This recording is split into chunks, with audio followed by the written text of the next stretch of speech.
Welcome back to the I Am Passionate podcast. It's your host, Jaren Smith, and I hope you all are doing well. I apologize for not making an episode last week. As you can tell by my voice, I am still a little under the weather.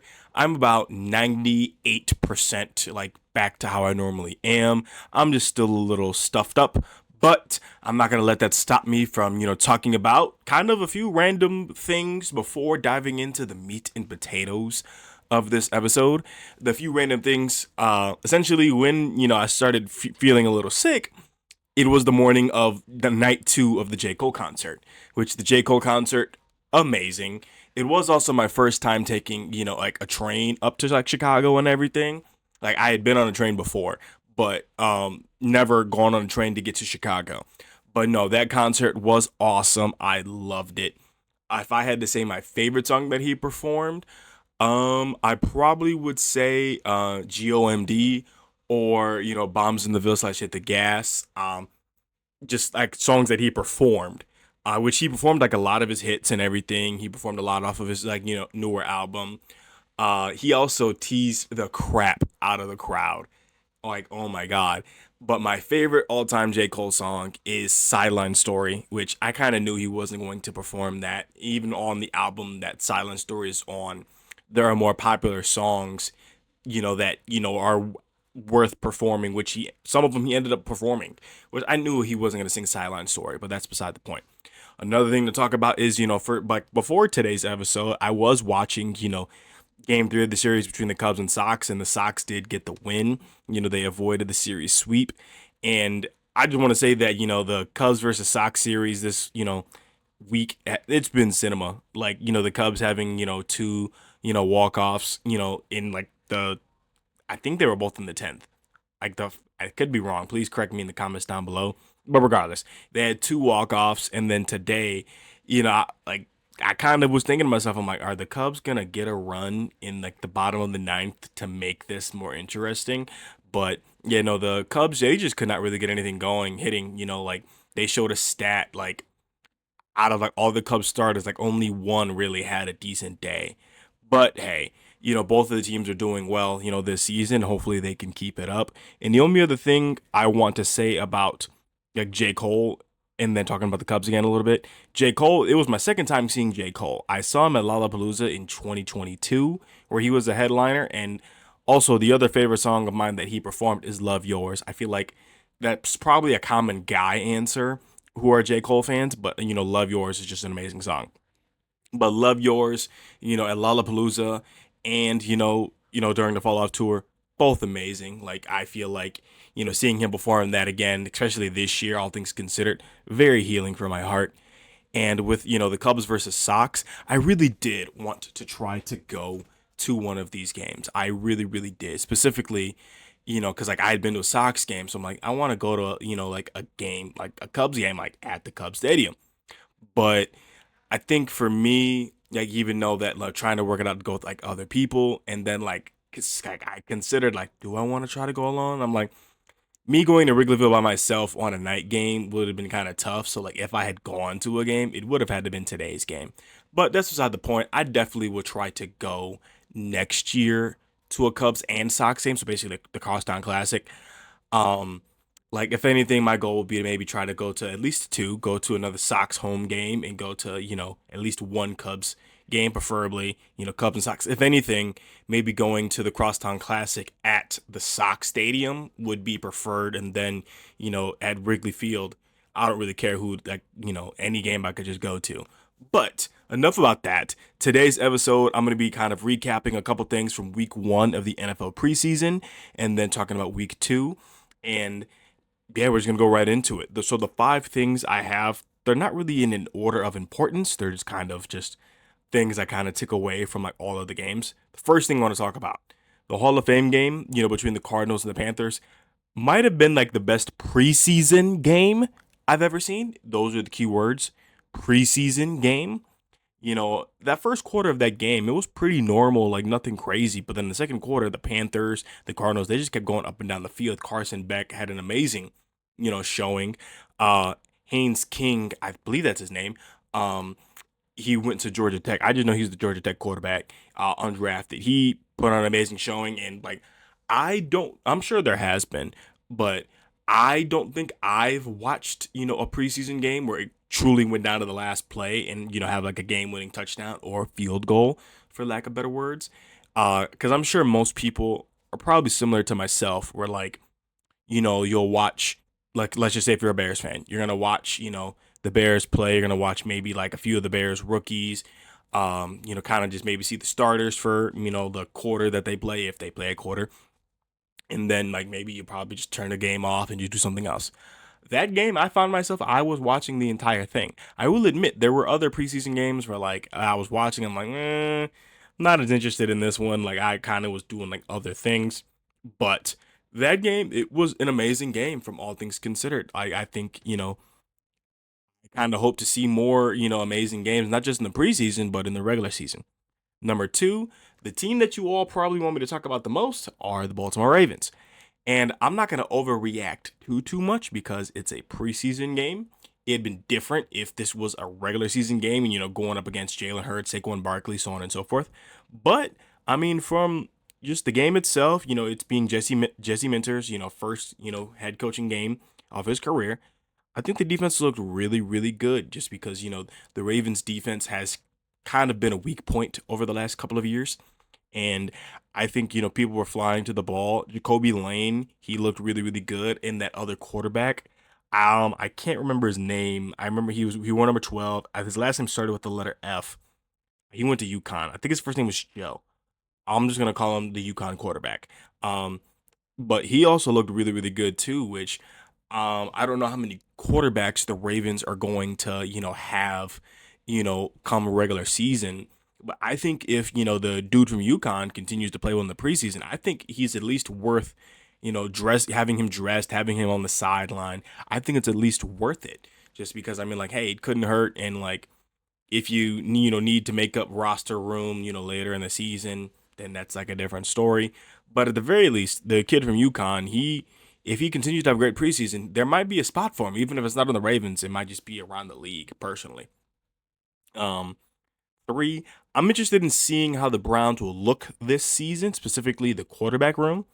Um, Shador, outside of his interception, he looked okay. That interception was just terrible. Like he overthrew that ball by about like 5 yards ish.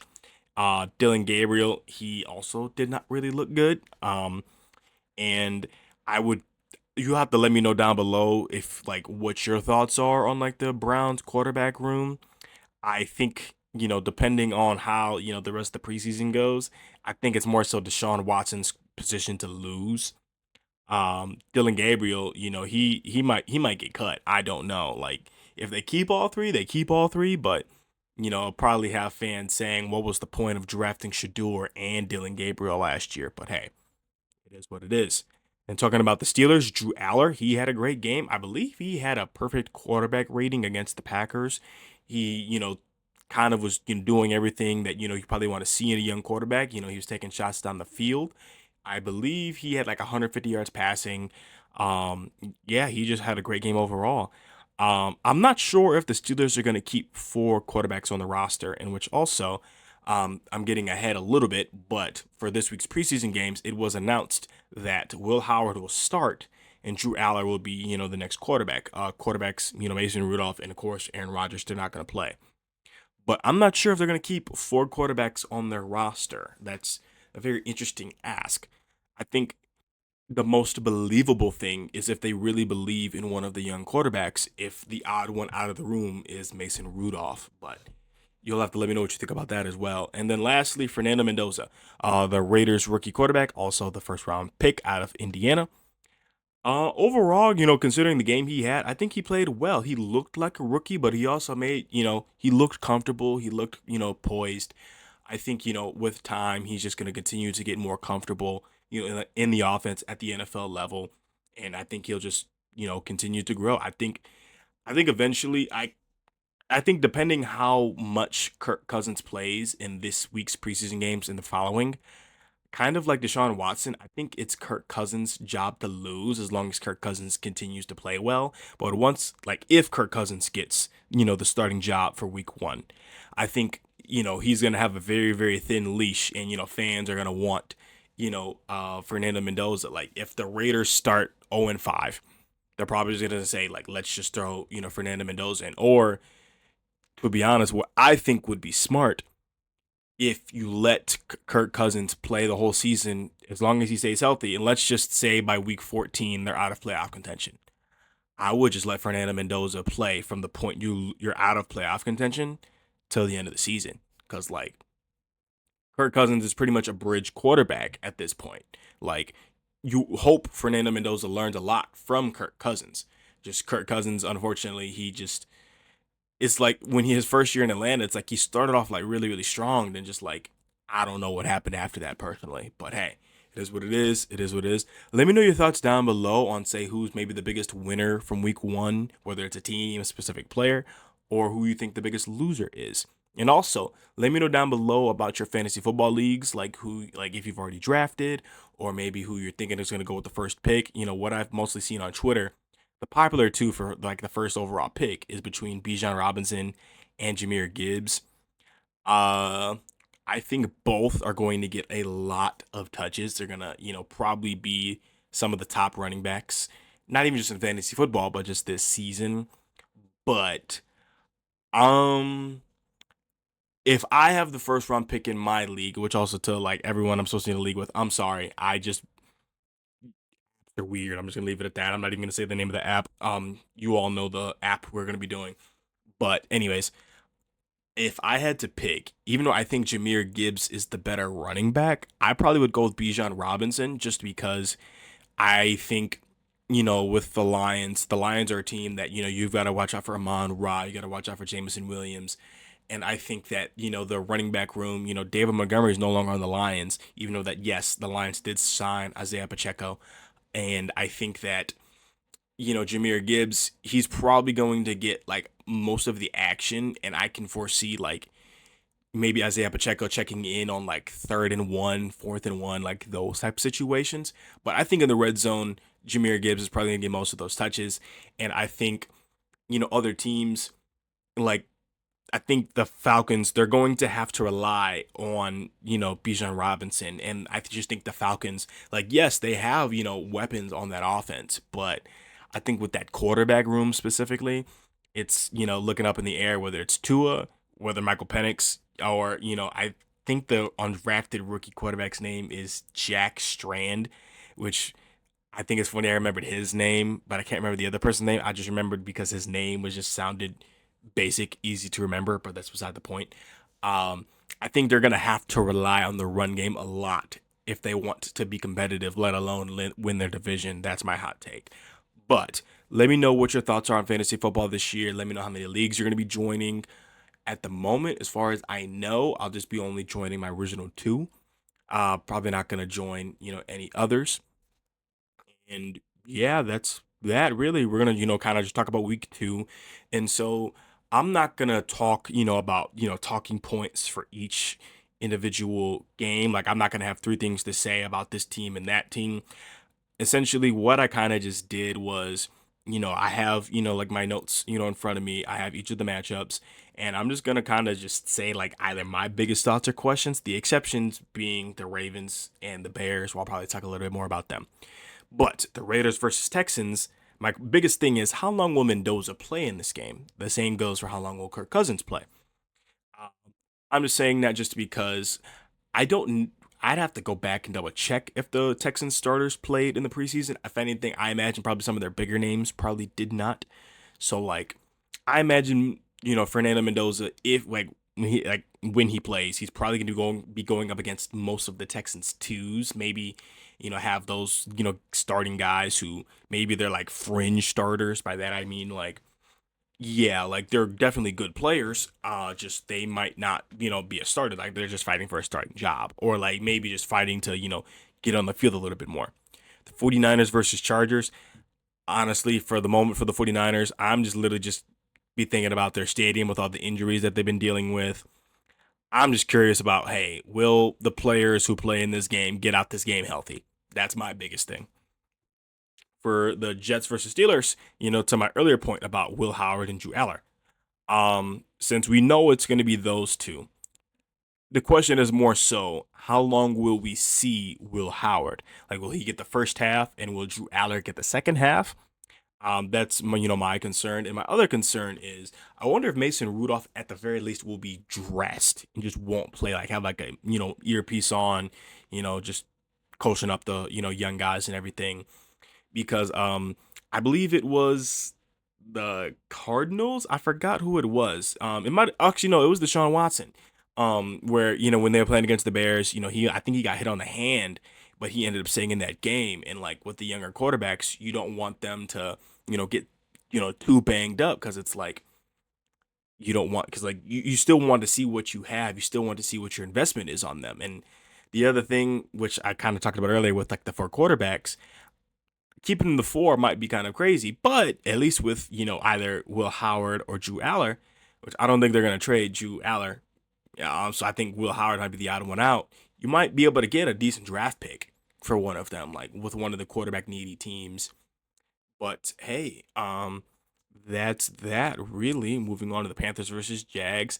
I'm curious about will Haynes King make the roster? I did see some reports that, it's possible he could be used like how the Saints used Taysom Hill. That would be very interesting to see. For the Packers versus. Oh, wait. I want to talk one more thing about the Jags.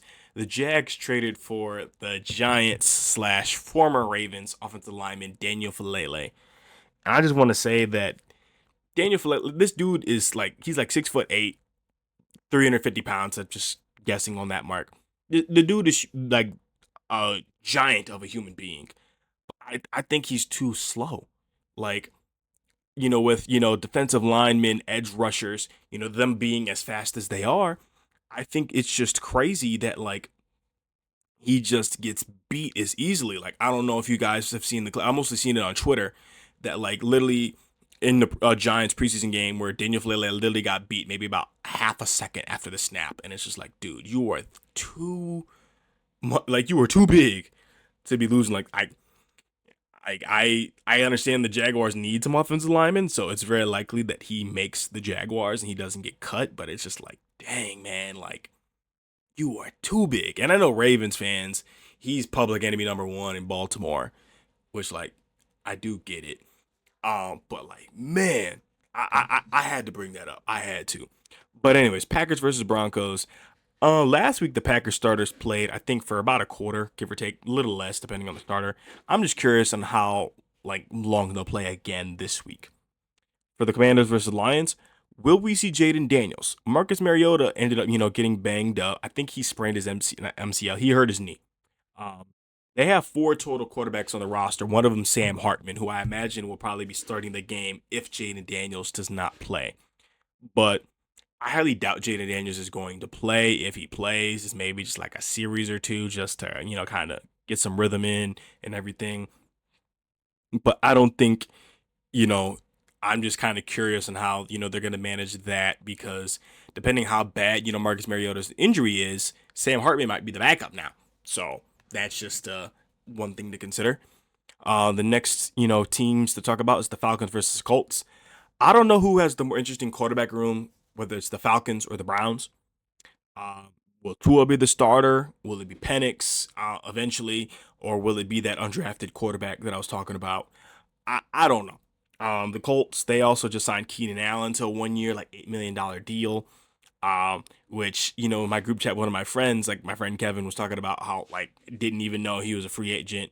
Actually, no, he said that about Najee Harris. Talking about, Keenan Allen thought he like retired or whatever. Like that was like kind of the conversation.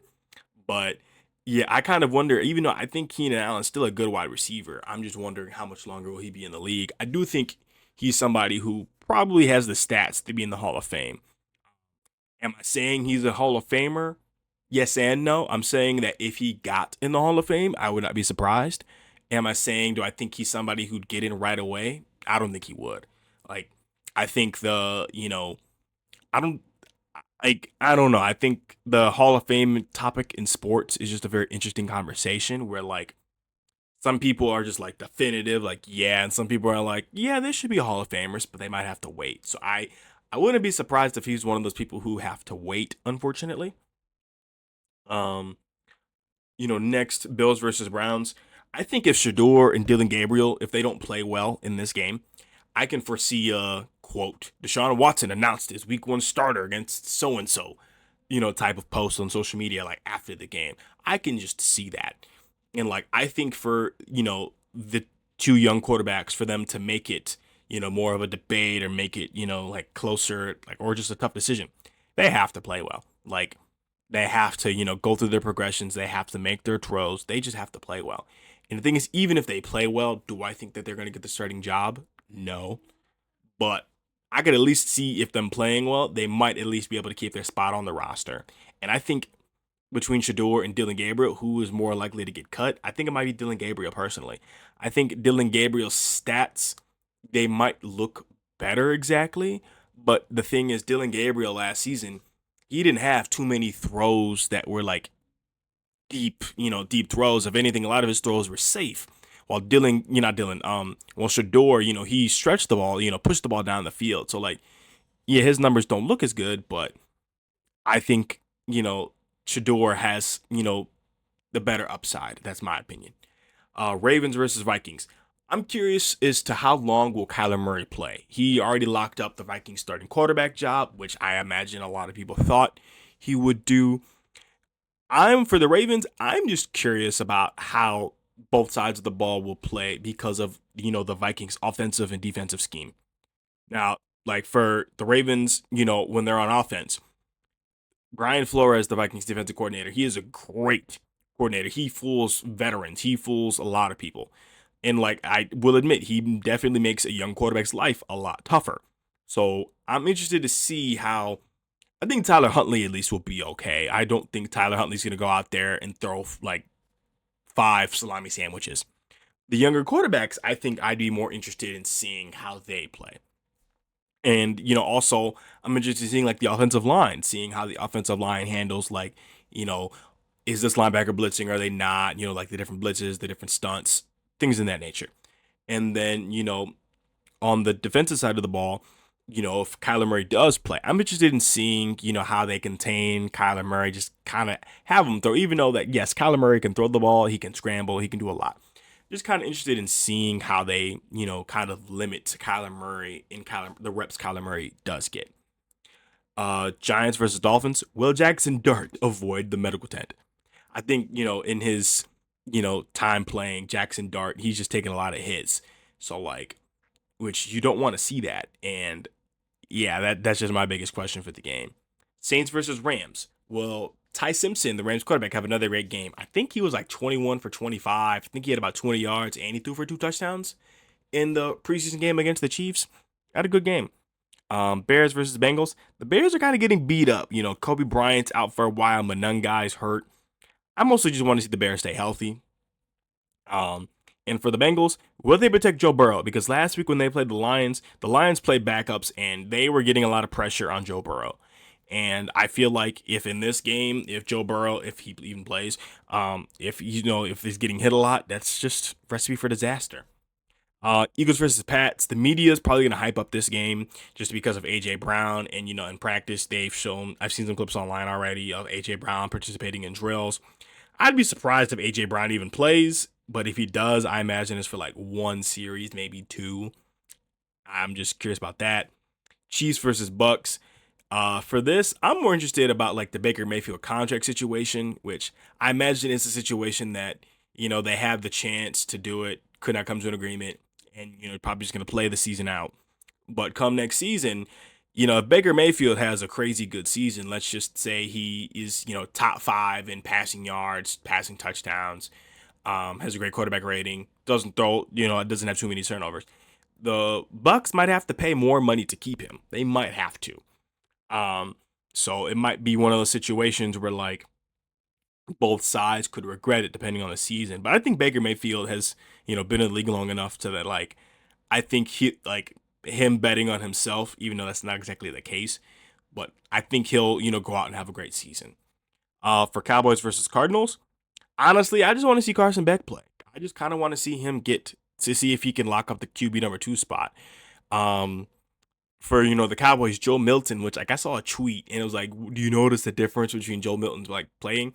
And it's like Joe Milton with like, his time in the league, it's like he's got like crazy arm strength, but he's got like no touch. And I've also like heard that like when he throws like he just it's like every pass from him is like a bullet. And like in the preseason game against Seattle, the Cowboys had, it's like he starting to get the hang of like touch a little bit. So um I don't really have too much to say about the Cowboys. If anything, we just kind of see more about Caleb Downs, so that would be the more interesting thing.